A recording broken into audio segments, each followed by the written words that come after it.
still technicians, it's still making improvements. Then go into the world. I end up doing the usual thing of taking notes of information.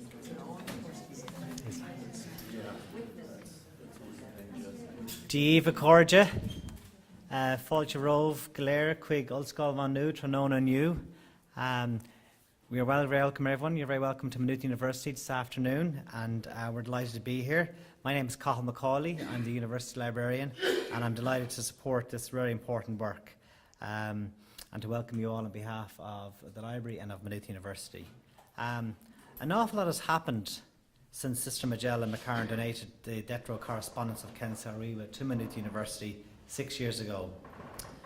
The original collection is now available for consultation in our purpose-built special collections reading room, and some of you had the opportunity to view that earlier.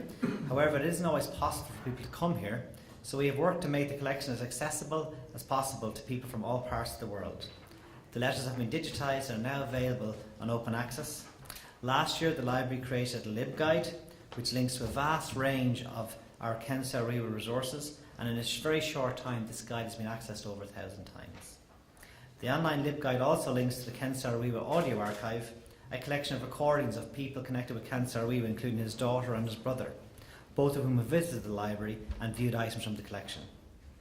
To date, we've had almost 2,500 downloads on the audio archive, a collaborative project between the library and Kairos Communications. And in a different sense, in terms of internationalising the collection, in 2016 and 2017, the collection was on display in Quinnipiac University in Connecticut in the US, bringing the message of the archive and the Ogoni people to the United States of America. In 2013, Owens Wiwa, Ken's brother, launched the printed book Silence Would Be Treason, Last Writings of Ken Saro Wiwa, edited by Ida Corley, Helen Fallon and Lawrence Cox. And I'm delighted that at 4 p.m. today, the pinnacle of today's event, Sister Magella will launch the online version of Silence Will Be Treason, which will be available free online around the world. I'm now going to hand over to Helen, our Deputy Librarian, who will introduce the speakers for what I know is going to be an interesting and important seminar. But just before I do, I just want to underscore my personal thanks and gratitude to Helen for all the amazing work she's done in this. It's 6 years now, but really every year it gets bigger and better, and the energy and the enthusiasm and just the people who come around this collection never cease to amaze me, and I think we all owe Helen a massive debt of gratitude for that, so well done, Helen.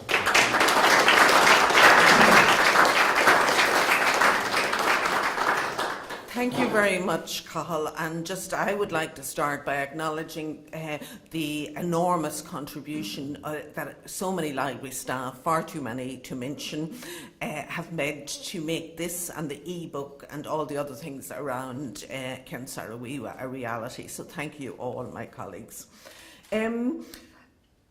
We're starting today is our Ken Saro Wiwa seminar, and we're remembering Ken Saro Wiwa, but also I would like us to remember the Ogoni 9 at this event, and we've put their names up. Maura Harrington, who unfortunately can't be with us, we had been planning to ask her to read out all the names, but we have the list here, so please let's all think of them now. Thank you. Now, our first speaker today is Mark Dummett, and we're very privileged to have him from Amnesty International to give our keynote address at the 22nd anniversary seminar. So Mark has investigated human rights violations linked to business activities in Nigeria, the Democratic Republic of Congo, Myanmar and Bangladesh. On Nigeria, Mark and his colleagues have focused on two areas: the failure of oil companies, including Shell, to prevent and adequately clean up oil spills that destroy the environment of the Niger Delta, and secondly, the role that Shell played in the 1990s during the military crackdown on protests in Ogoni. Before joining Amnesty, Mark worked as correspondent for the BBC, and today he will speak on Amnesty International's research on the role played by Shell in the human rights violations carried out by the Nigerian military in response to protests by the Ogoni people in the 1990s, and he'll take questions at the end of his talk. Thank you, Mark.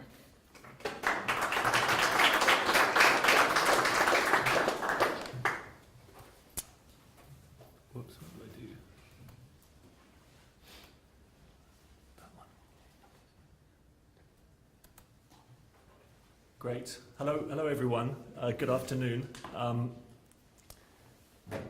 And thank you for having me here, coming along to today's event, which I think is unique outside of Nigeria, and it's, I think, hugely important that we're marking this date, the 10th of November. I mean, it's a few days afterwards, but we're marking these executions because, certainly in Amnesty International, and yourselves and other groups around the world recognise that it is a special date, that the campaign that was led by Saro Wiwa and Mossop reverberates around the world, that the issues that they raised around the devastating impact of pollution, around the iniquities of the distribution of oil wealth, these are issues which have echoes around the world in many communities, and including in our own countries in the developed global north. I got in touch with Helen earlier this year because I've been researching, as Helen said, the role that Shell played in the 1990s and the military crackdown which culminated in the execution of the Ogoni 9. And that's because Amnesty International has been in touch with a law firm in the Netherlands.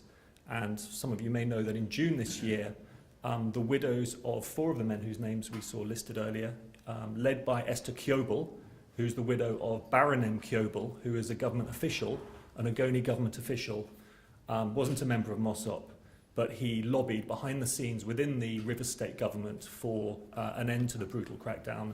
And he was framed and executed. And he's still on the books as being a murderer. So his widow, Esther, since then has been fighting for justice, and we're very happy to help her. And part of that help has been my involvement with the lawyers in researching Shell's complicity with the Nigerian state. And as I said, the case was launched earlier this year, or the writ was filed earlier this year, and I'll talk about that a bit later. I had been hoping to present a report which should have been published last Friday, but for various reasons, internal reasons really, we're publishing it in 2 weeks' time. But what I'm going to do anyway is give you a taste of the material that we uncovered, and give you, I think anyway in the time there's more than enough material to go through to really explain how it is that we think Shell was complicit with these violations.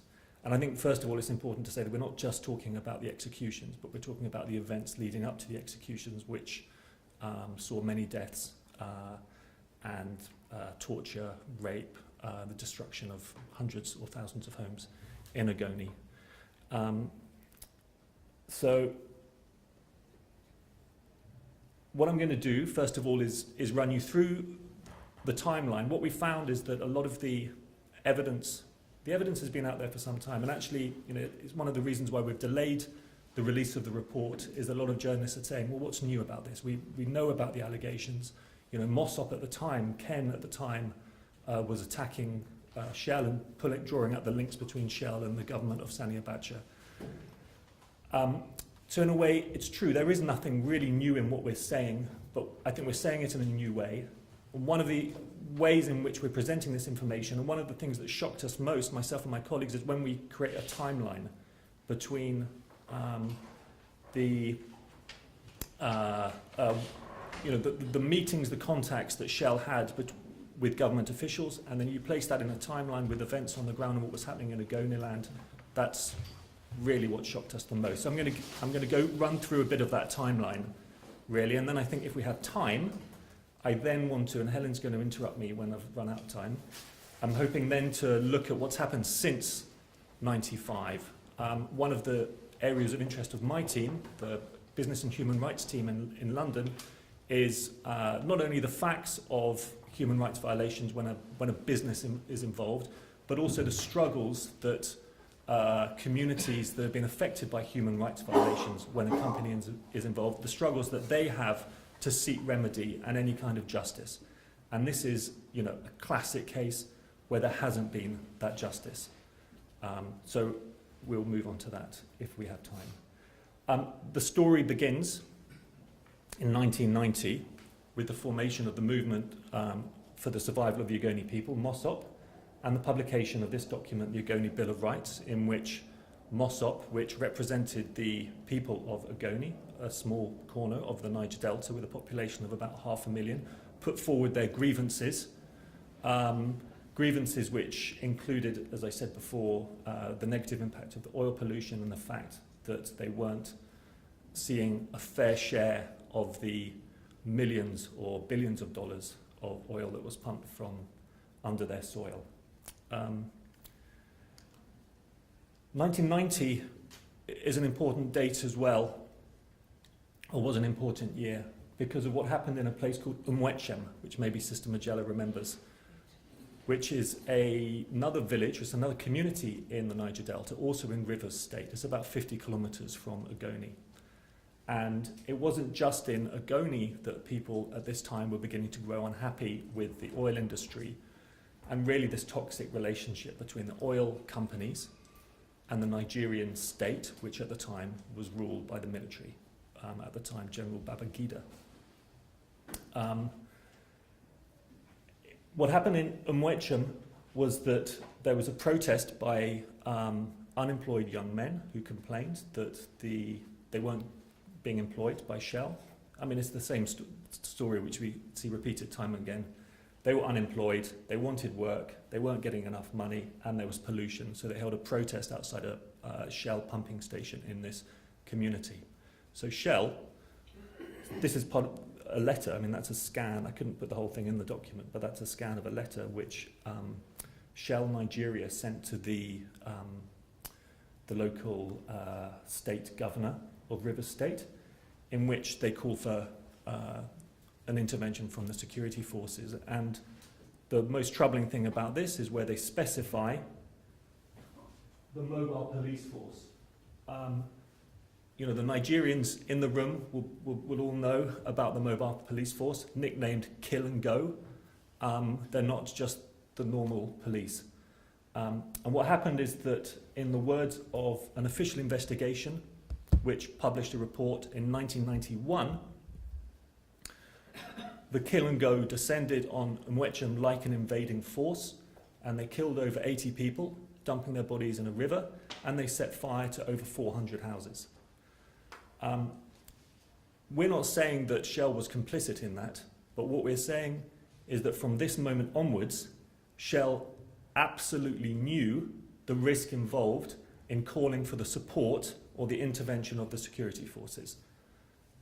And they should have changed their approach after this.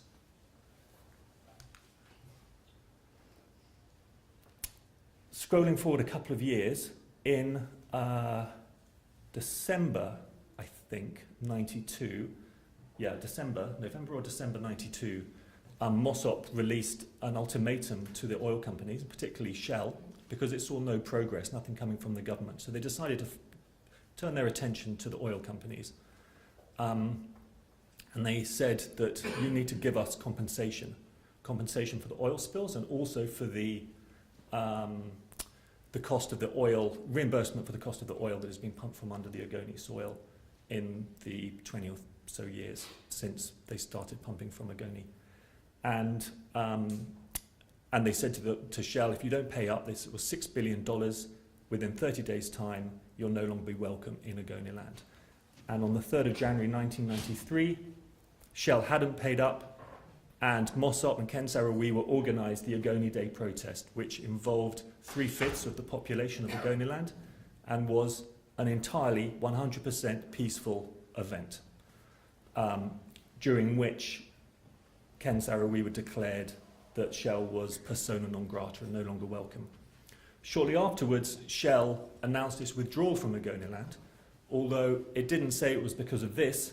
Shell claimed that some of its staff members had been attacked by Ogoni youths, and that's why they were pulling out, although there's no evidence for that.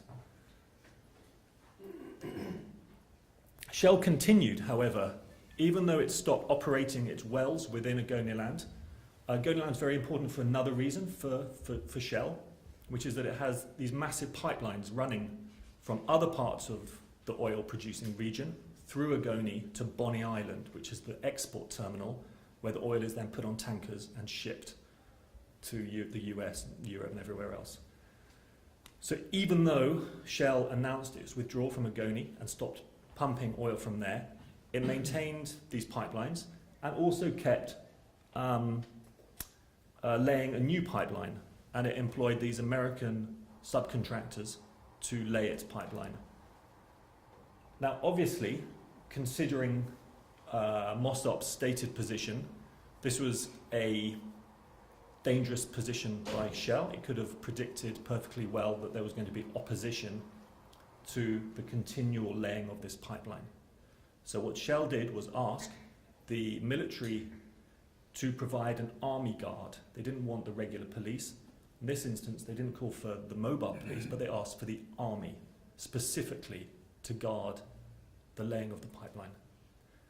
And lo and behold, there were protests, and the army, who were trained to fight in a war and not to police a civil disturbance, opened fire. And on the 30th of April, 11 people were shot at Biara in Ogoni. No one was killed, 11 people were injured after they were shot, but a few days later at another village in Ogoni, one of the protesters was shot and killed. So what does Shell do next? They go to Abuja, the capital, and they meet the head of the police, in which they raise their concerns about the security situation. Basically, after that shooting, the last shooting where someone was killed, they've realised that it was they couldn't continue laying the pipeline, so they stopped. So then they went to the government, and the opportunity was taken to stress the need for extra police in strategic locations and offer logistic support. So after the shooting and the killing, they went to the chief of police and they asked for extra police in exchange for logistic support. They also, in that same day, met the head of the State Security Services, which is the internal security agency. And here you can see we reiterate our request for support from the police and army. And then he, as you can read, they've instructed that police reinforcements have been ordered. And then he says the Director General of the State Security Services, he brought up the Ogoni issue, saying that the situation would be under control very shortly. In these notes, and there are more notes which I haven't included here, nowhere in these meetings does Shell raise the fact that the army has just shot and killed a protester. And at no point does Shell tell the government to try and engage Mossop and Saro Wiwa peacefully. Instead, they ask for the police and the army in exchange for logistical support. A few months on, and I believe this is when Sister Magella started getting involved with what was happening in Ogoni land, there were a series of devastating attacks on Ogoni villages, starting with Car, which the government blamed on a neighbouring community, the Andoni. But human rights researchers who went to the field, and also journalists and locals, said that the attackers had automatic weapons and some were in uniform, and there's plenty of further evidence later that the army was behind this. An unknown number of people were killed, but a later government report said that over 1,000 people were killed in this series of attacks which went on for several months. Later that year, there was a coup in November, and Sani Abacha took over. Within weeks of Abacha taking over, Shell was onto the government, and this is a letter which Shell wrote to Lieutenant Colonel Dauda Musakoma, who took over, who Abacha appointed to head Rivers State to deal with the Ogoni protests.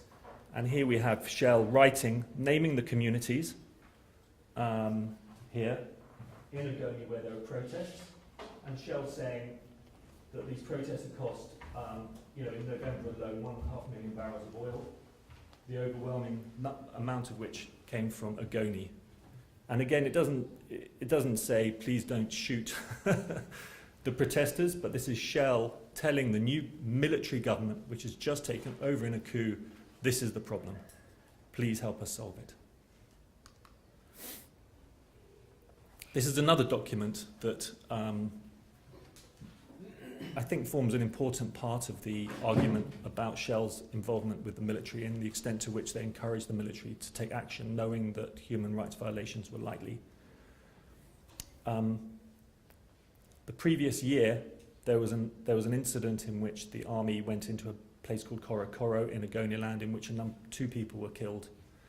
But the army said it was self-defense; they'd come under attack.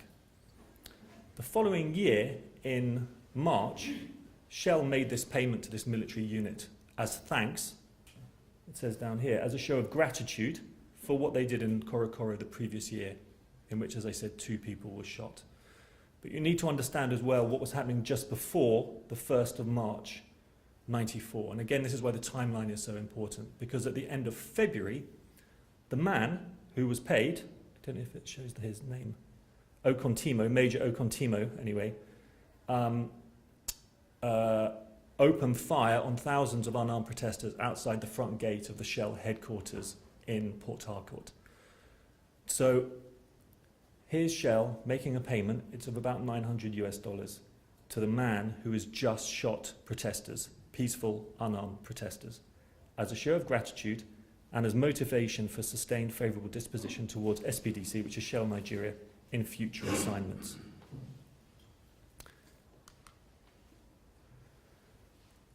Now, this is another document which has been around for some time, which was released by Mossop, in fact, pretty much at the time, I think. And this was written by Okontimo, the man who was paid by Shell. And in this, he's outlining to his boss, Como, who has got that letter from Shell in December, in which he makes clear, in which they outline, there's a lot of detail, extra detail, outlining the plans to go and crush the Ogoni protests. And it makes clear that the Shell's operations in Ogoni are still impossible unless ruthless military operations are undertaken for smooth economic activities to commence. This is the man who Shell had just paid. And, you know, we know what happened, really.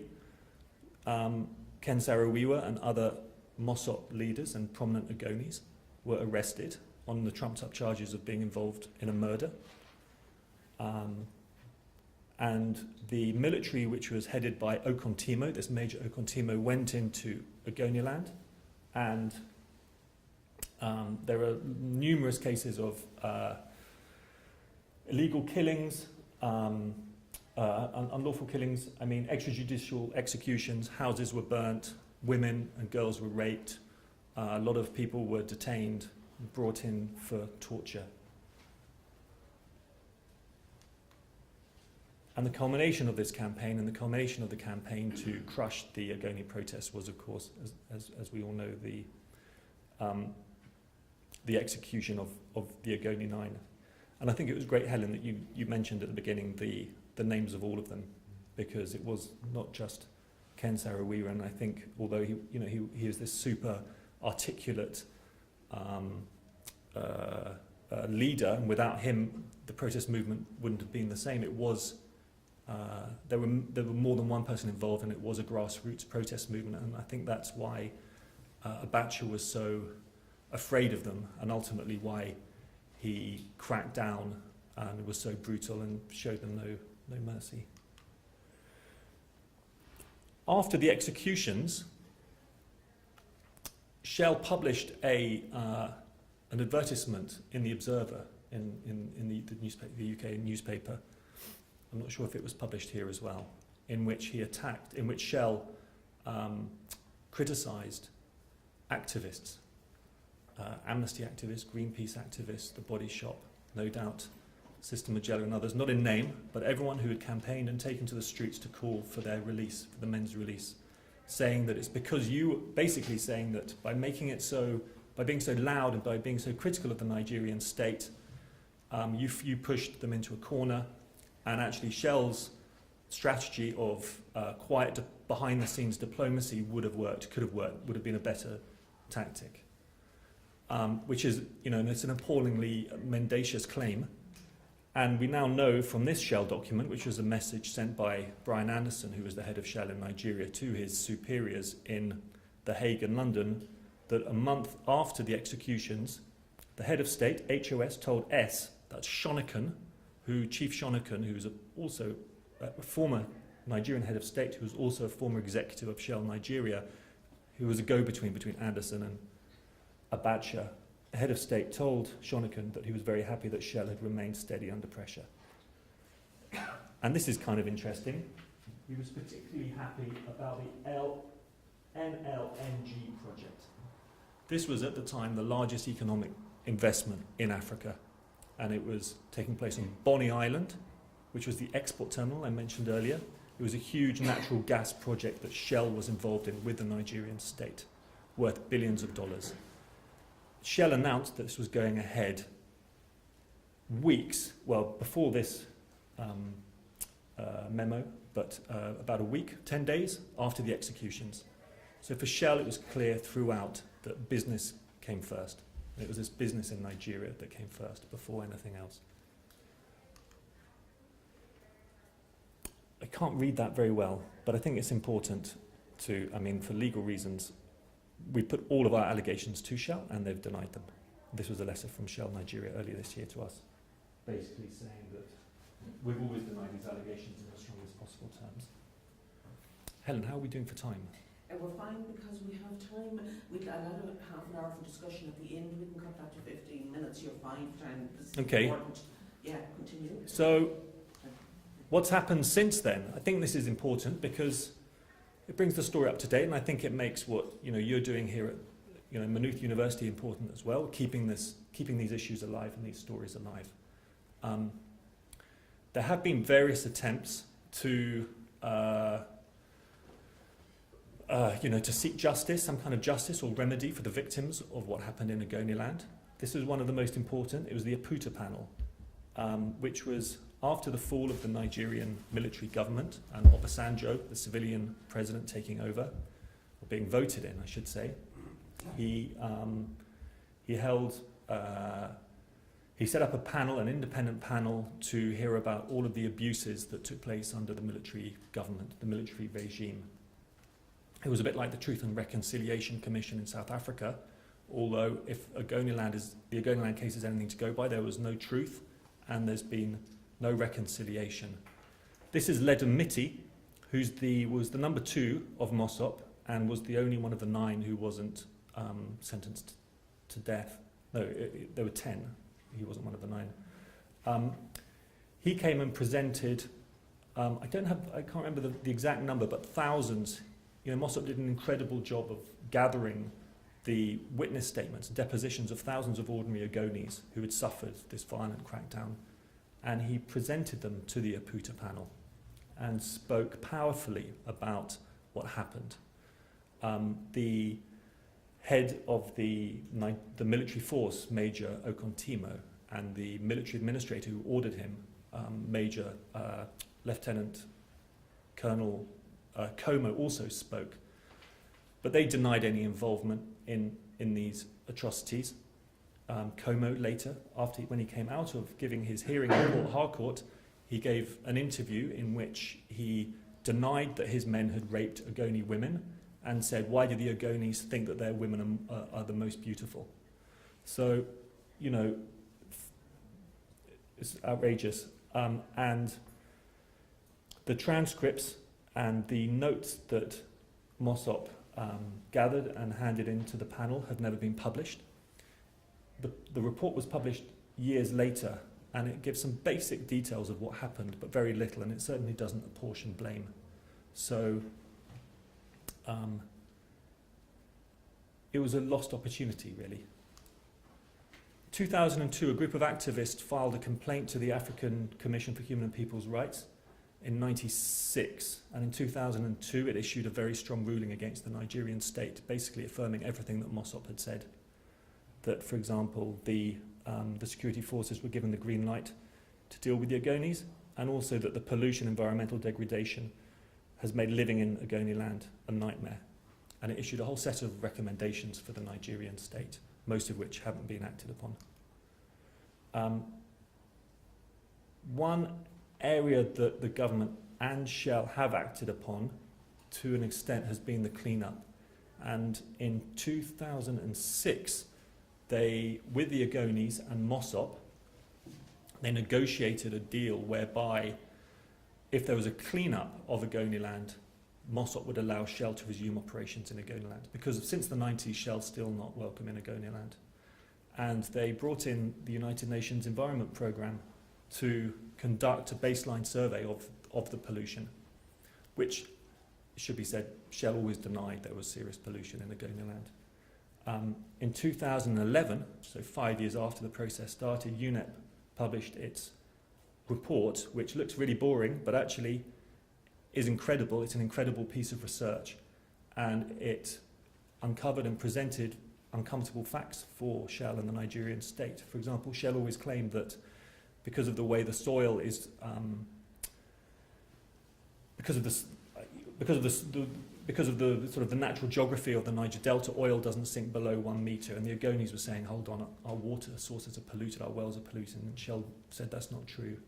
Actually, UNEP found out that it is absolutely true, and that the underground water is heavily contaminated in Ogoni land. And one of the recommendations of UNEP in 2011 was to, as an emergency measure, start supplying clean drinking water to affected communities in Ogoni land. And that still hasn't happened. This was a story last week in The Guardian in the UK. And it's really why, it kind of explains why Amnesty is involved. It's a human right. You know, pollution has a knock-on impact onto people's right to life and right to health and right to livelihood. So then there's sort of the judicial processes, and we saw the Aputure Panel was really unsatisfactory, and there's been no other attempt that I'm aware of the Ogonis to seek justice in the Nigerian courts. The Nigerian courts are incredibly slow, Shell is incredibly powerful and has access to the best lawyers. So this has driven the victims and survivors to go overseas to try and seek legal remedy elsewhere. And soon after the executions, I think it was in 96 and 97, the Wiwa family started legal proceedings in the US. And they brought on board a number of the other families.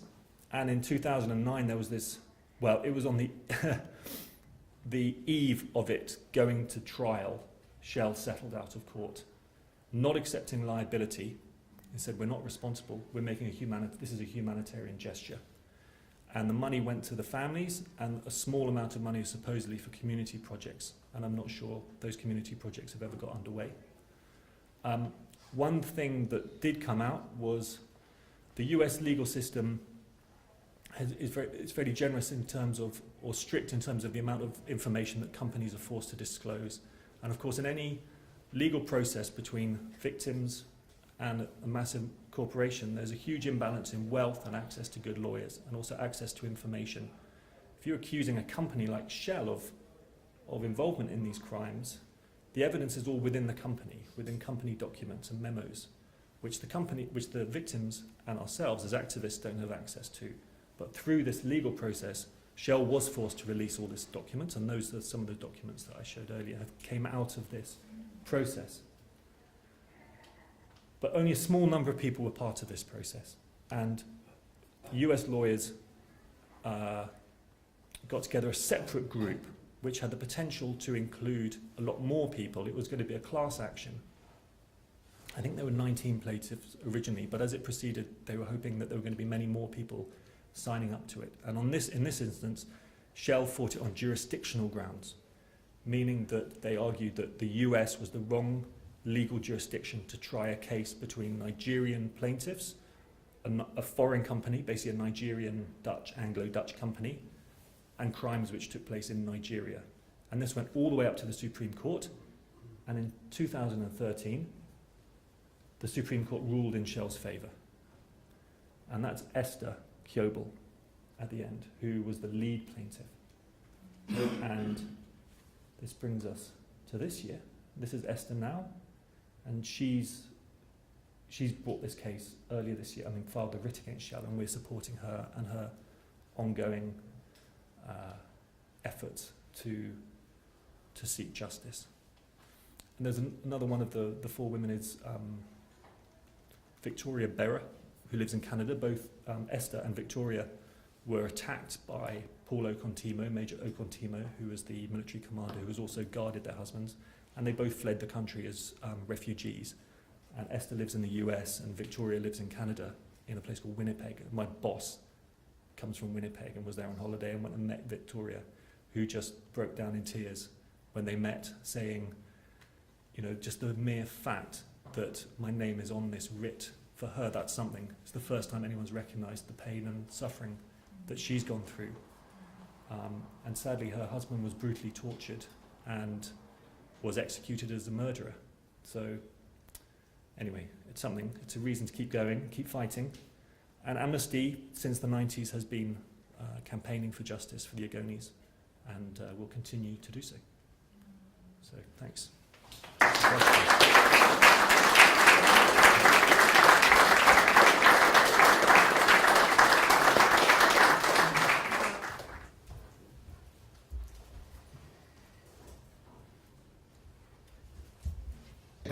I'm a student, a PhD student in the sociology department, and that is my topic. And it's important really to give you a little introduction as regards what I'm looking at as far as my thesis is concerned. I'm actually examining the nonviolent action as effective method of challenging the socio-economic and political inequalities in Ogoni land. And my research questions revolve around the response of the youth in Ogoni land as far as socio-political and economic, socio-economic and political inequality is concerned, and then the strategies that these youth can really hold as it is now for constructive social action, and then also the development, there's a development aspect of my thesis. I'm being trained for development work from the pastoral point of view that my congregation has charged me with, and that is important that I feature that in my thesis. So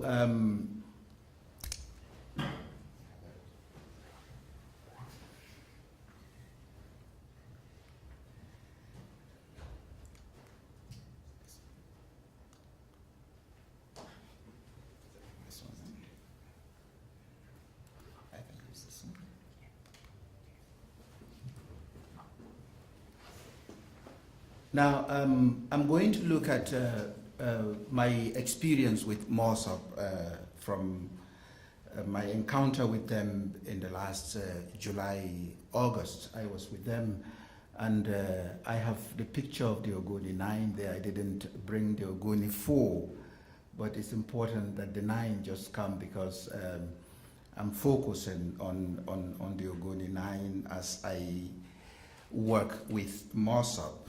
Sister Helen has already said what Mossop means is a movement of the survival of Ogoni people. And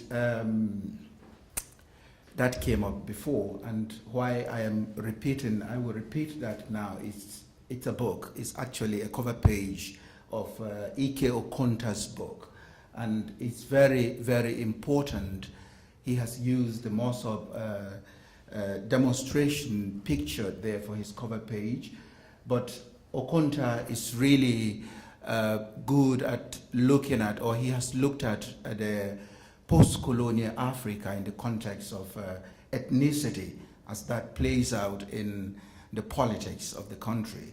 So he has really worked on Saro Wiwa and the Ogoni people, and that is really something I have found very, very interesting, and I have ordered for the book. I haven't really read the book myself, but it's interesting looking at the synopsis online. Good.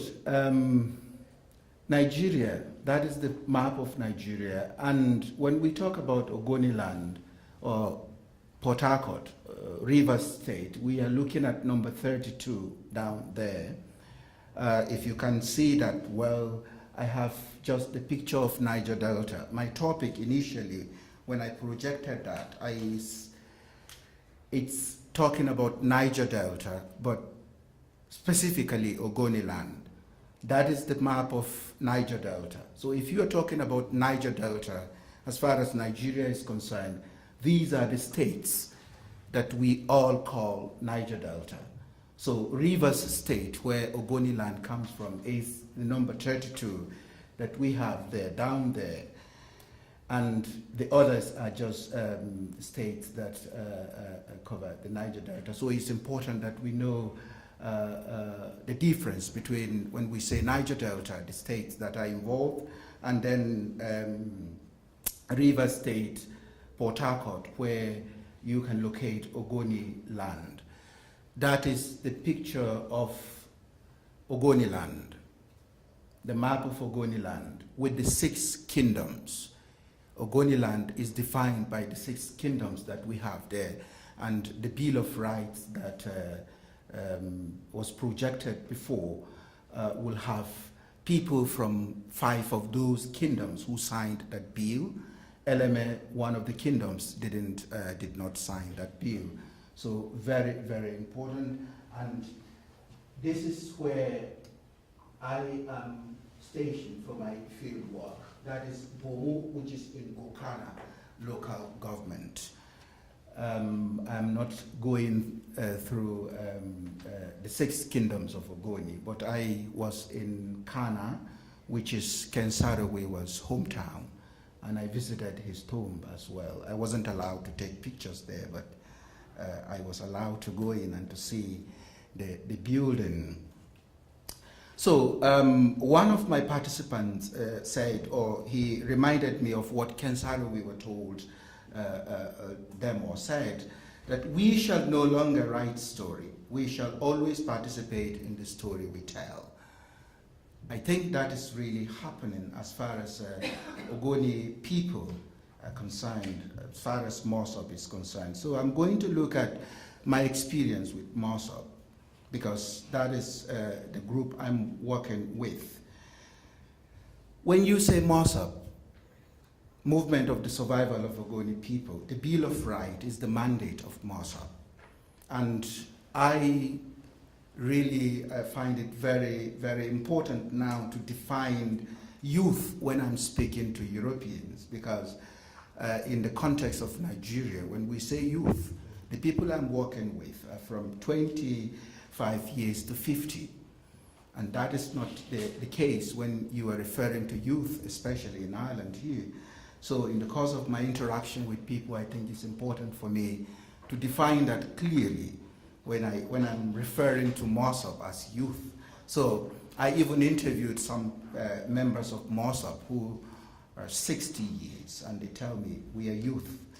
That is important in our context. Mossop is just Ogoni people. Every Ogoni man and woman you meet, they tell you, I am a member of Mossop. Or sometimes they can say to you, I am not really active member of Mossop, but they are all members of Mossop. And they speak the language. It's not just one language in Ogoni land, but they speak Gokana. Where I'm really carrying out my research is Gokana. But then it's important that, or it's interesting that every person you meet in Ogoni land, I met in Ogoni land, spoke English. We can really understand that from the context of British being our colonial master, and English is our national language. So language is not really a big issue as far as my work with Mossop is concerned. I had only one focus group discussion that I had to get a translator. But the rest, we spoke English and we understood each other. And the opponent that Mossop will really have will be the Shell and Nigerian government. That is major. It's a mass-based social movement organization of the indigenous people of Ogoni. That is also key as far as that is concerned. What I would like to emphasize is Mossop from 1990 to 1995. That's Ken Saro Wiwa's time, and then the present Mossop that we have at the moment. I speak from my own one-on-one experience with Mossop when I was there with them. The Aputure Panel will really come out with evidence that Ken Saro Wiwa was really taking every glory to himself as far as Mossop is concerned. Some people would tell you Mossop was there before Ken Saro Wiwa. Yes, but I think one participant said to me clearly, because it came up when we were discussing, he said, if Mossop was there before Ken Saro Wiwa, there's one thing that Ken Saro Wiwa did which we cannot really forget. He said what Saro Wiwa did was a cultural revival beyond the social movement. So when you talk about Mossop before Ken Saro Wiwa, I'm really coming back to what I said before. I came across this Kagote thing when I was really working with them, and a lot of them wouldn't really say positive things about Kagote. Kagote was formed by the elites from the different kingdoms of in Ogoni land, and Kagote is representing Kana, Gokana, Tai, and Eleme.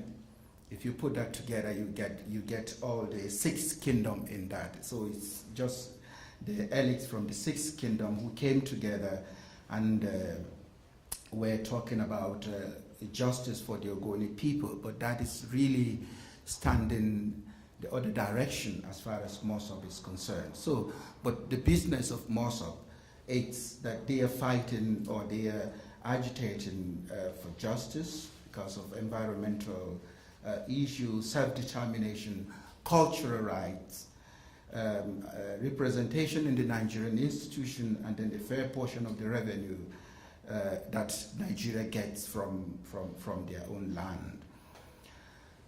So during Ken Saro Wiwa's time, from 1990 to 1995, Mossop, even from the collections that we have, was very, or somehow formal. The approach as far as agitation was concerned was really in a formal way. We have writings, we have demonstrations, and even at a point there was a boycott as far as election was concerned. That was really good. And if we're really talking about success during Ken Saro Wiwa's time, the declaring Shell as persona non grata will be one success that people will record as far as Saro Wiwa's Mossop is concerned.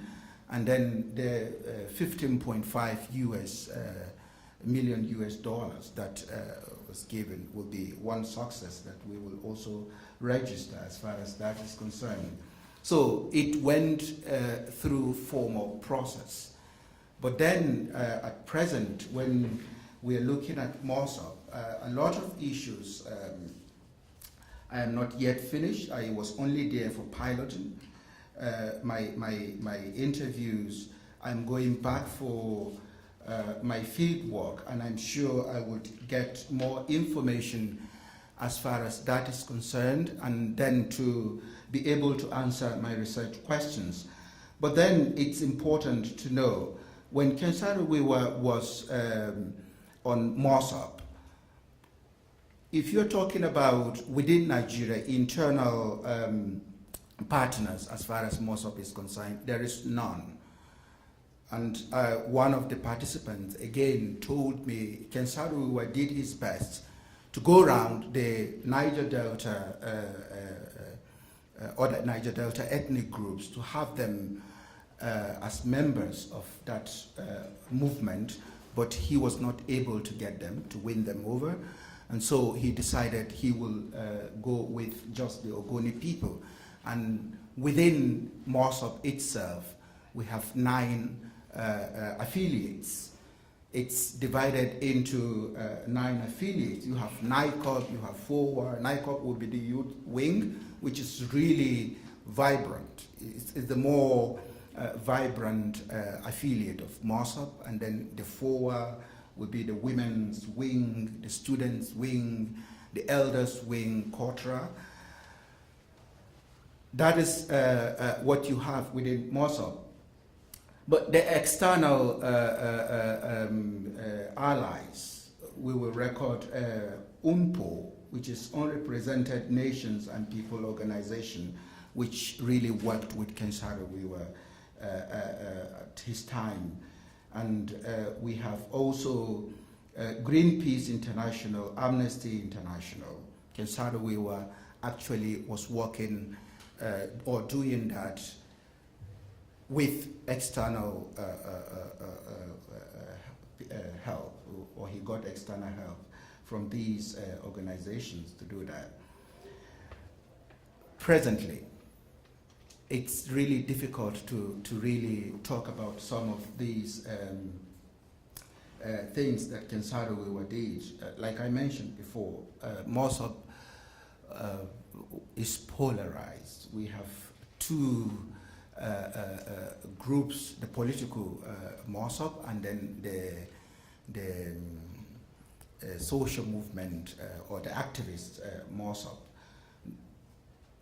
The voice from Mossop is that they are allowed to participate in the Nigerian politics. We have 2 major political parties in Nigeria, so we have some members of Mossop who are members of the political parties. They belong to APC and some belong to PDP, and that is really, really affecting the movement. Those who are members of political parties are speaking one language and the activists are speaking another language, and it's really very difficult to really get one voice from Mossop as a social movement to really talk to Shell or the Nigerian government as far as the justice they're asking for is concerned. So the participants said to me, we are losing our sense of belonging. We don't really understand sometimes what is happening with Mossop, but they still have the courage to say, oh, we continue with the spirit of Ken Saro Wiwa. They say Ken Saro Wiwa left us a legacy and we must continue with that. So they are not relenting, the activists are not relenting in making sure that Shell and the Nigerian government do exactly what they're supposed to do. The UNEP report is the major topic of discussion in Ogoniland at present. One participant said to me, we don't even know what UNEP report is. We've been deceived by some of our members, and if that is really not explained to us, we are afraid there's something very, very horrible coming, to Ogoniland. Again, we are really seeing crisis looming, and we will talk about Mossop as a non-violent organization. Of course, you cannot get any record. If you go online, there is no record when you are talking about militant groups. As far as Niger Delta is concerned, you see from the other Niger Delta states militant groups, but then you can't find any as far as the Ogoni people are concerned, as far as Mossop is concerned. But within Ogoniland, you have so much crisis going on at the moment. Because I'm not saying I have got the answer, but from my little experience, for the 2 months I spent in Ogoniland, I think Shell and the Nigerian government have really penetrated a bit of the minds of the Ogoni people. You have, of course, politics is major as far as that is concerned. There are cultist groups in Ogoni land at present. The Ogoni young men, the politicians giving them arms to really do what they've asked them to do. So that is the major issue now. The young men are really going off track. It's really difficult, and they tell you, we know poverty has confused, one participant said, poverty has confused our psyche. We've been left this for so long, and we can no longer think. So we really need to get things right. My development approach is major as far as my research is concerned. The subtopic for my research, or for my thesis, is participatory action research. So I am in Ogoni land as an Ogoni person, reflecting with the Ogoni people, examining the situation with the Ogoni people, especially Mossop, as they really try to carry this fight on, and to see for themselves or for ourselves what really needs to be done as far as helping ourselves in Ogoni land is concerned. So it's not about, I kept telling them, look, the government hasn't come. This, for years now, we haven't seen the government. What can we do for ourselves that will really give us the capacity to build ourselves up, and then to see how we can challenge the government further. On the UNEP report too, it came up in one of my discussions. One of them said Nigerian government must come, and I was saying to them, look, Mossop is the only organization that will push Nigerian government to come. I said to them, look at what Saro, we have to be reflecting back on the life of Saro Wiwa and what he did. He was able to move the Nigerian government. So if Mossop is not united, we will not have the one voice to move Nigerian government to come and implement the UNEP report. So this is my experience as far as Mossop is concerned. What is sustaining Mossop at the moment? I don't know. I have not been able to lay a hand on that. I'm still going back for my field work. Saro Wiwa literally sustained Mossop with his own resources and the international help maybe he was getting. At present, I don't think there is anything to say this is what really is keeping Mossop alive. Of course, we have the method of, one of the methods of agitation or agitation is they have magazine that they really publish their campaigns through, that the Nigerian government and everybody will read. And then the prospect, I think it's, of course, it's very difficult to talk about that at the moment, but then from my own interaction with Mossop youth, I think they are still hopeful that something will happen in Ogoni land. It's a pathetic situation. I was there for 2 months and I can't even say how I was able to survive the situation. There is no air to breathe in Ogoni land at all. We have dusts in the north. I am from Benue State, from North Central. Politically, I'm from Northeast. We are used to the dust. You can even feel it when you touch chairs and all that. In Ogoni land, it's black. That's the air they take in. And then the water, just get the water in a bucket and leave it for some minutes. You see the same black thing in the water, and they drink that water. And we have military everywhere in Ogoni land, and still you have things happening, strange things happening in Ogoni land. So it's a very difficult situation, and I think and I hope that my research will be of help to Mossop and to Ogoni people from the development point of view. Thank you. Good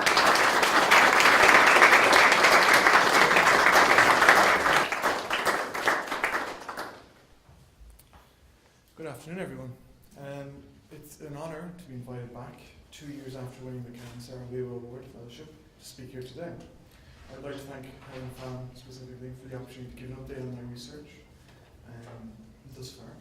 I'd also like to thank Mark and Samuel for their insightful comments on the history of problems facing the Ogoni people today and the wonderful history behind it. My name is Graham. I am going to be talking today about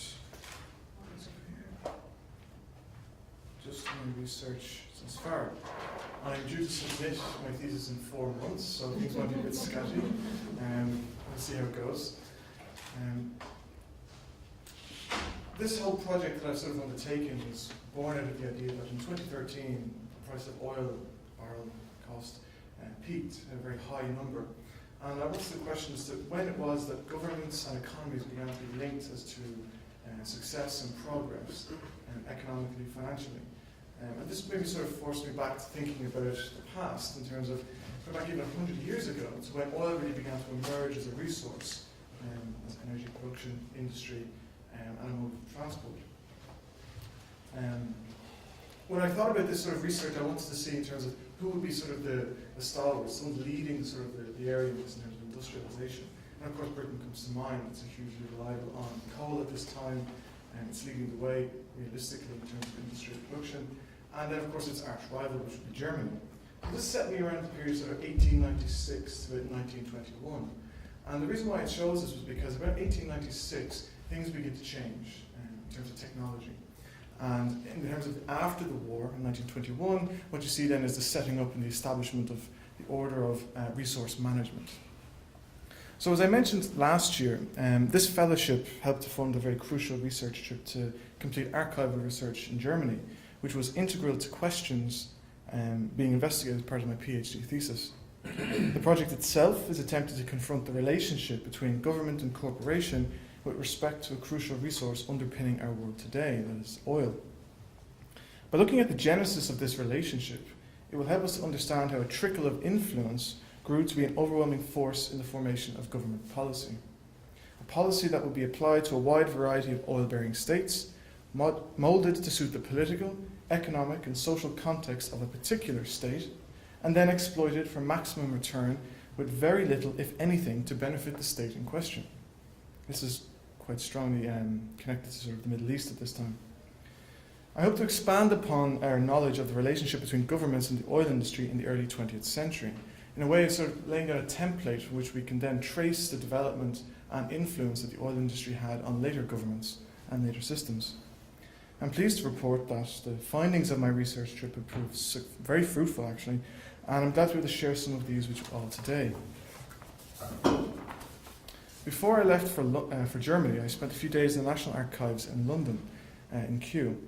This particular map here, which I suppose the screen doesn't do it justice, was almost the size of this poster itself. It's a beautifully drawn map, it's huge, and it was produced in 1916 to show exactly the intentions and the far-reaching, I suppose, grasp of the German Empire in the middle of the war.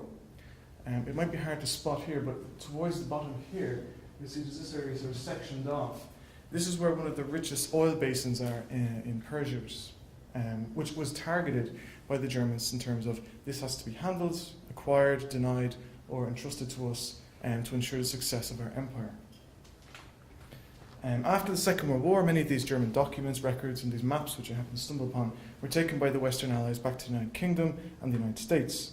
Copies of these documents relating to many aspects of the German government in the early 20th century, until the end of the Second World War, were produced and are now kept in the National Archives in London. The specific documents made available to me involved sort of letters, memoranda from the German foreign minister, sharing his concerns over what was to happen to the German oil industry after the war. More precisely, the primary concern was whether or not Germany, in the aftermath of 1914 to 1918, would be able to access a quantity of oil commensurate to the needs for rebuilding a devastated economy.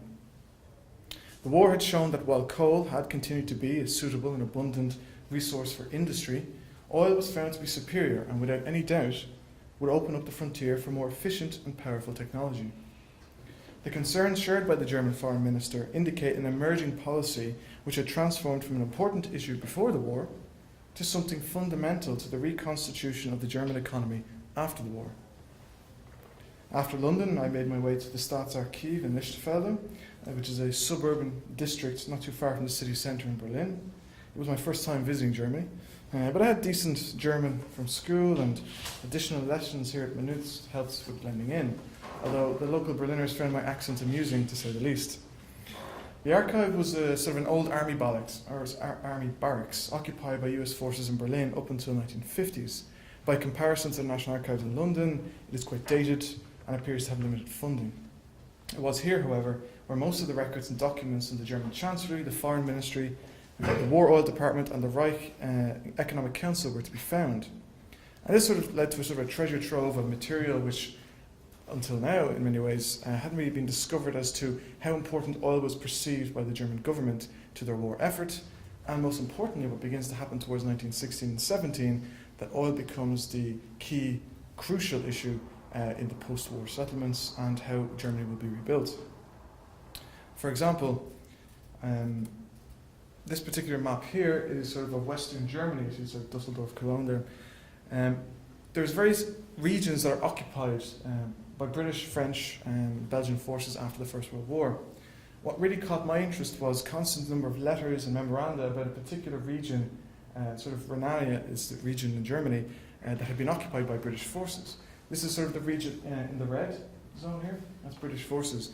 And I found it curious as to why British forces, who are effectively an admiralty, an empire by sea, would pick such an isolated area condensed into the middle of basically Germany, hard to reach. Now there is a river running through it, but even still, very difficult to reach, where it's sort of being flanked by the Belgians to the north and the French to the south. It was only when I began to see these letters and look into these documents that I realised that a bulk, if not most, of German oil production and refining took place in this area. So it became obvious of interest to the British government and the British military forces at the time that it'd be interesting to see what's going on here and what they're doing and what we should be doing. Moreover, there were other regions, I suppose you could say, that was sort of isolated as oil proliferous regions. For example, Romania. The loss of Romania in the First World War by the Allies to the Germans was a huge blow in terms of oil production. What is going to be hopefully an interesting chapter in the thesis about a man known as General Norton Griffiths, who led a daring raid with about 30 men into Romania to blow up a load of oil fields in about 7 days. It should be a movie, probably will be a movie someday. This particular attack crippled the German oil industry massively, and even Ludendorff afterwards in his diaries writes about how this had a huge setback on German industry. So even at this stage of the war in 1916, the British were actively trying to deny Germany access to oil, while the Germans were consistently trying to acquire it and produce as much as possible. Later on, with the Treaty of Brest-Litovsk in 1917, you see examples of German desperation for oil by putting very onerous terms on the Russians for basically suing for peace, by asking for demanding 75% of all oil to come to Germany. It's becoming at this stage now where oil is becoming essential to the war machine. Without this, there are serious implications for the ability to not just execute the war, but hopefully win it. And of course, there's a commercial aspect to all this as well. Deutsche Bank investing in companies and establishing various banks, such as the National Bank of Turkey, who had access to concessions that would allow for searching for and exploiting oil found in various regions of the Ottoman Empire. So in many ways, this map sort of indicates exactly the reach of the German, of Berlin, I suppose, in many ways, because they had effectively tapped into the Ottoman Empire. I mean, even these efforts to secure oil in the Middle East or Romania or parts of Europe extend even beyond to the US and even Mexico. It became clear that the German government grew even more desperate for oil as the war went on. I mean, if you're getting desperate enough to try and ship oil from Mexico, you really must be needing it pretty badly. The development, I suppose, of purpose-built vehicles to solve problems experienced on both fronts in the war is also a major indicator. This, of course, is the period of the development of the tank, which is used to overcome trench warfare, the idea of sort of creating a machine with combustible engine, propelling troops across fields that can be shot to bits but protected for the most part.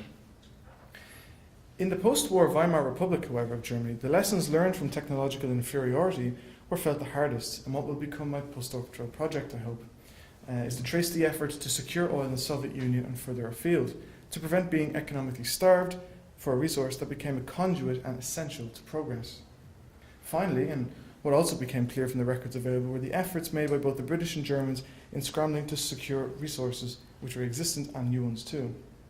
Given the positions as victors in the war, Britain and to some degree France began to systematically decide which companies would be given access to oil fields in the various mandated territories and protectorates.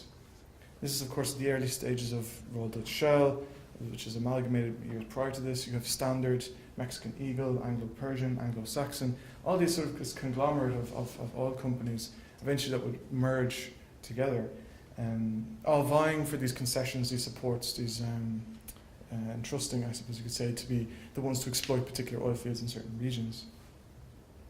With areas in North Africa being identified as potential zones for exploiting oil, the British were content with allowing the French government to oversee that operation. The same was afforded to the British, who now sought to administer Persia, present-day Iran, Mesopotamia, which is Iraq, and Palestine. Even the European states were not free from British and French interests. Romania, financially crippled from a disastrous war against the Central Powers of Germany and Austria-Hungary, was facing extortion. Having been a key oil producer for Germany before the war, she was facing a reconstitution of her oil industry in favour of Allied interests in exchange for a bailout. And this is a really interesting story that I happened to come across. When the Romanian government loses to the Germans in 1916 and is effectively replaced by a German military administration, Germany and our ally Austria-Hungary begin the process of carving up the Romanian oil industry for themselves. They decide that territorially they have the control of the region, but perhaps if the war does not go their way, they have to ensure that there are certain, I suppose you could say, bonds there to make sure that the oil industry in Romania remains predominantly German. So for effectively, the demands were put on the Romanian government, as part of the negotiation, to ensure that German interests, German investors, financiers, were the ones who were put in charge of key Romanian oil developing areas and companies, making it a predominantly German-operated industry. And this was to be copper fastened with a long treaty that would last 30 years. And this would mean then that at this stage, the oil industry in Romania, though may not be administered by German soldiers or the German government, was effectively a German entity, whether or not the war was won or lost. This, of course, changes once the war ends, when you have the likes of Britain and France coming together, offering a bailout to the Romanian government in order to just begin the reparation process. I don't have the document with me, but there's a very interesting discussion between both between the French and British foreign ministers and the Romanians about how they're going to remove all German presence from their oil fields and replace it with British and French in exchange for a massive bailout. In many ways, what you're seeing is the birth, I mean, there's more research to be done on this, but it's sort of the emergence of this idea of imperialism by corporate proxy. And this is something we actually see today with sort of the likes of Apples and Googles, that they can exert a certain influence and pressure on a country, even though their main base may not be within this country.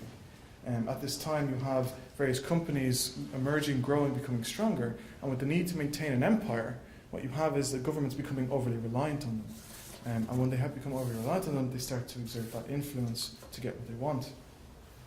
The re-establishment of the state of Poland after the war also experienced British and French influence, as the borders, yet to be determined, would possibly include a rich oil basin, from the former Austro-Hungarian Empire. How this would be determined was of particular interest to London and Paris. So, for example, you had two vying forces within the region who were arguing that a particular area of this region should belong to the new formed Polish state, or what would become Ukraine. This goes on for a number of months, if not years, with the British backing a certain side and the Germans backing another, because they know whichever side they back, who gets the oil fields, will do deals with them later on to make sure they have access to oil. And this is sort of echoes Mark's comments about governments, I suppose you could say, being under pressure from various groups like the banking system in the UK at the moment. This transition from companies seeking support from governments to establish footholds changes to governments leaning on corporations to justify policies. So this interplay, this switch takes place. The British government after the war realised that their empire is very much based on their access to the sea and their ability to respond as effectively as possible. The only way to do this was to achieve it through faster propulsion and more efficient transport systems, which was all through oil. So having control of the oil and maintaining the oil meant that they maintained their empire. So it became their interest to ensure then that various entities like Dutch-British companies like Royal Dutch Shell, who had a presence in various regions, would be supported and encouraged to keep that development going in order to keep the empire running. In summary, I'll wrap up now, because I could go on for hours and I won't. The research trip to Germany provided a substantial number of documents and records on how the oil industry cooperated and collaborated with the German government before, during and after the First World War. When compared to the same practice by the British government, there's a clear transition from indirect and sometimes direct support to becoming a primary objective for existential reasons. The British government identifies this fact much sooner than the German government, and this is reflected in its policies and actions towards oil-prolific regions and the companies seeking to exploit them.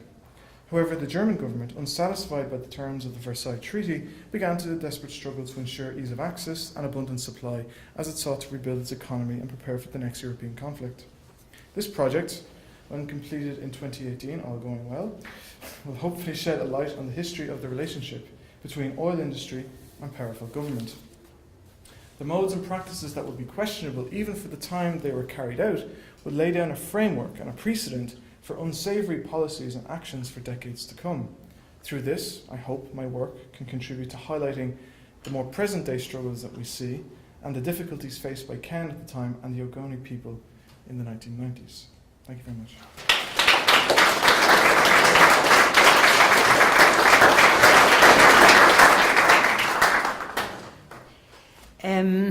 Good afternoon, everybody, and I know people must be quite exhausted. And I do hope you'll have a good look at the map during the reception, because you can see all the little black ships that carry the petroleum from Nigeria to us. So that's the export routes from there. I have to make sure I have my correct glasses on.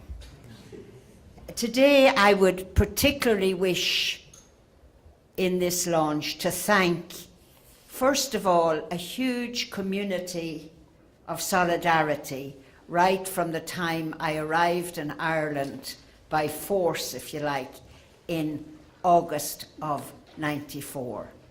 It began probably a way back with AFRI, with Trócaire, with the formation of Ogoni Solidarity Ireland.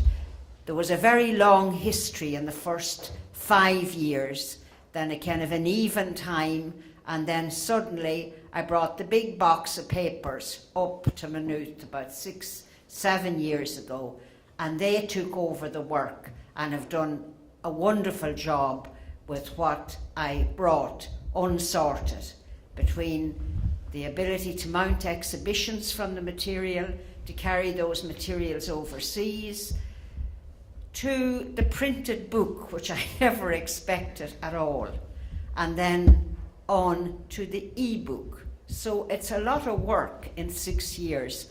So for all the librarian staff, for all the production people, I just want everybody to give them a big round of applause.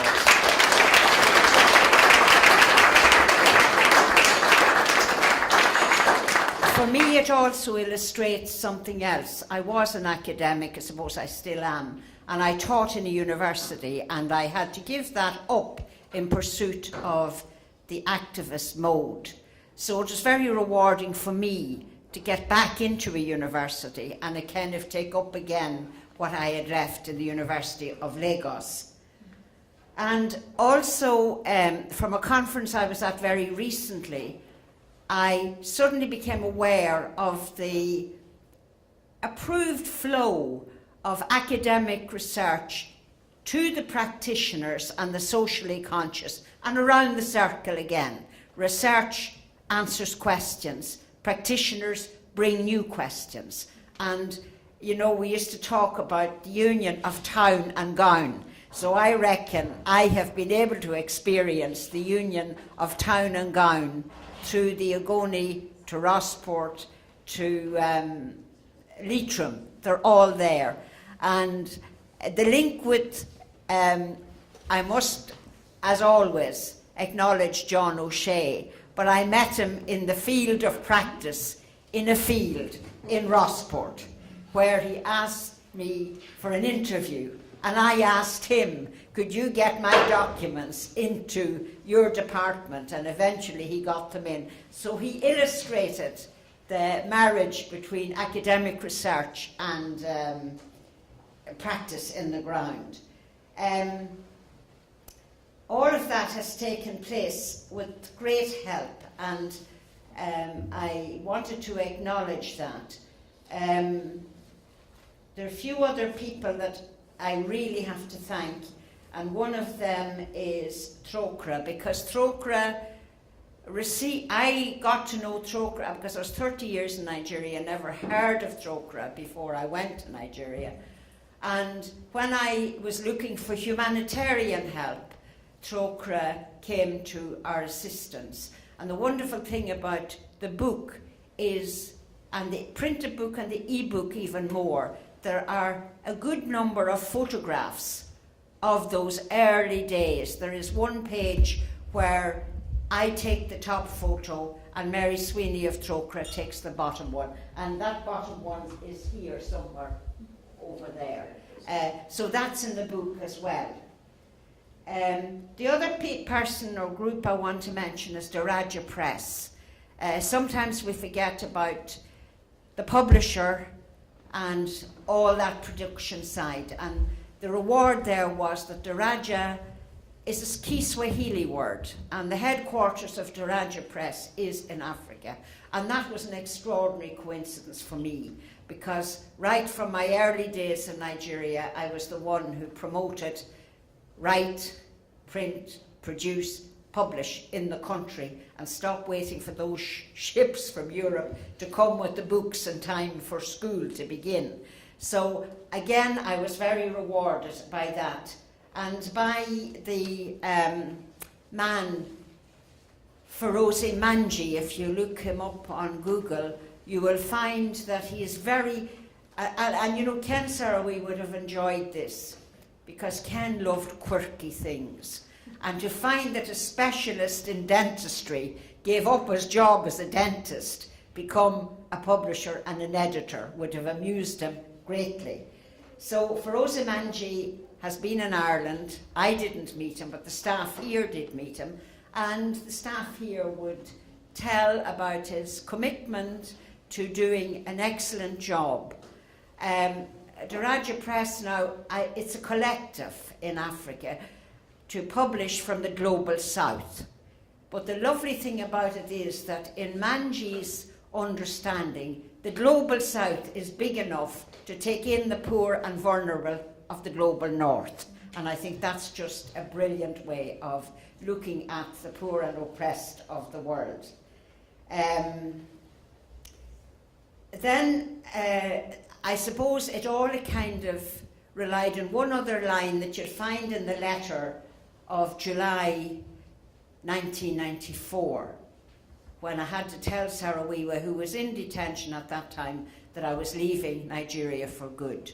So he writes a letter saying goodbye to me at that time. And he just put in one line, which all of you have helped with, and that was, and don't ever forget the Ogoni people. So this is 22 years on, probably 24 years since we started to work in '93. So everybody in that community of solidarity, without you, we'd have forgotten. I wouldn't have the emotional or physical strength to go ahead with that. Also, poetry is important in the book. There are 27 poems written in the book that are not published generally anywhere else, because they came in those packets that came from Nigeria to Dublin and things like that. And he has one, or I wrote a poem in that book, and it's probably the only one I ever wrote, and it's called Dying Village, and Trócaire would have used it in their literature of awareness raising when I came home. And there was an extraordinary coincidence there that I used a line about vultures chuckle over you.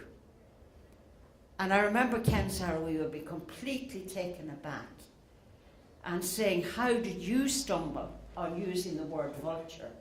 Because in Ogoni, those who are greedy and morally corrupt, we call them vultures.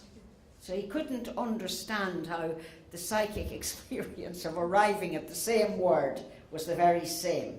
So you will find that also in the poem that I have written, which ends, I think, the first section of the book. The book has been rearranged in many ways. And also in today, we have heard an awful lot about that UNEP report, which, of course, I probably didn't sleep for nights after it came out. Because for me, it was a real struggle to believe that pollution was as bad as it was. I could only see what went along the road. I could only see the villages that were destroyed. And then the UNEP report came out in 2011. And the one statistic, that the benzene in one community was 900 times the WHO guideline. And that immediately that village was to be serviced with clean water. So benzene is a causing of cancer. And then it goes on to recommend under health that many of the villages would have to be clinically assessed for the impact of pollution. Now that was the 2 years 2009 to 2011 that was carried out. But listen to a little poem that Ken Saro Wiwa wrote in the book. And I didn't get it for a while. It's called The Call. Hear the call of the ravaged land, the raucous cry of famished earth, the dull dirge of the poisoned air, the piteous wail of the sludge streams. Hear, oh hear. Stunted crops fast decay, fishes die and flow away, butterflies lose wing and fall, nature succumbs to the ecological war. They need never have done for 2 years the UNEP scientific report if they had read that short poem by Ken Saro Wiwa, which told exactly what was wrong there. So I think I've thanked nearly everybody. Just maybe one or two anecdotes from that time. I know Ida has written in the book, and she would have commented on 2 poems that Ken wrote, Tall Love and I Lie Alone at Night, written, we think, for Ken's partner of that time called Hawa. And I just want to say that Hawa spent most of her life in Chicago with the child Kwame that was born. And in the letters, you will find him telling me about how the baby was brought to him in detention and wasn't allowed in. And then, at a later date, mother and baby are allowed in. So he tells us those little things. Hawa died in the last couple of years. In fact, a lot of people who had anything to do with that book, time has moved on. 22 years is very long. Lynn Chikura, who introduced me to Ken, was an American woman. She lectured in English literature, and she was in the Association of Nigerian Authors. She was drowned in an accident in Legon in Ghana. She was teaching there just before she died. She was from Philadelphia, and she made a brave attempt to describe to me the night of Ken's death. The Association of Nigerian Authors that Ken had been once president of were meeting and trying to figure out what kind of an appeal they would make to the military person in charge at the time when the news came through that the executions had taken place, hours after I had heard them here in Dublin. And she tried to explain about this Irish song that was sung that night by a priest who was a Jesuit, operatic trained in New York. He was from New York. And I couldn't make head nor tail out of the song that she was trying to sing. And then a few months afterwards, I went to the last concert of the Dubliners. And one of the songs they sang was The Parting Glass. And my goodness, it just epitomised Ken, because he loved his drink and he loved his pipe and he loved his social enjoyment. So I always thought that was very special, that on that night of the execution, an Irish song was sung. I just want to comment on a couple of other things. One is on global corruption at the present time, because it has come up here again and again and again. But I also read in our newspapers that we have to strengthen our law enforcement unit to combat white-collar crime. It was in our newspapers about 2 weeks ago. Why? Because we have a lot of money laundering in Ireland. We have company directors who are very corrupt. We have international tax evasion, and we have fraud. And our legal system is so weak that there's a great increase in the collapse and delay of criminal cases attached to this. So before I would have been very embarrassed to talk about corruption in Nigeria, but now I see it's a global thing. And in Nigeria they have the Economic and Financial Crimes Commission. But in the last 2 years, their last Minister of Petroleum Affairs has been accused of defrauding the Nigerian state of $90 billion. Now, that's an accusation yet still to be proved in law, but it tells you the profit that there is in petroleum when you can, as a Minister of Petroleum Resources, take away that money. Now, so we are all faced with global corruption in our respective governments. And, you know, there is a question of people being driven to violence.